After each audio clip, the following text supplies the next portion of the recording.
Hey, what's up guys, it's Chris from Togger. I know it's been a while, but today we're going to review the Zhiyun Molus G60 combo kit. This is a great light, and its bigger brother, the Molus 100 watt, has an optional battery grip which gives added portability. But aside from that option, the 60 watt opens new possibilities when it comes to portable lighting that doesn't break the bank. It currently sells for $250 on Amazon. See links in the video description to find the goods. Just to show you real quick, you can see how easy it is to pop on the different attachments, including the diffuser, as well as the Godox modifier adapter. Using my studio LED panel and a light meter app as a baseline, I get a 314 lux reading. The G60 with the included diffuser, I get 215.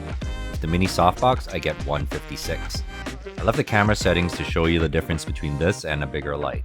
But know that I could have easily adjusted my settings to get a better exposure or edit it as shown on the right side of the screen. The G60 comes with a power adapter, but you can run the light with a portable power bank that has power delivery of a minimum 18 watts. I recommend one that can handle 100 watts in order to get 100% brightness on the light.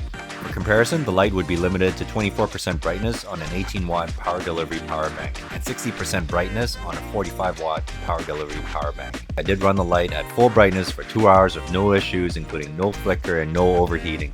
The built-in fan is so quiet on this thing, it's awesome. Final rating for the Zhiyun Molus G60, 1 thumb up. That's it for now. Laters.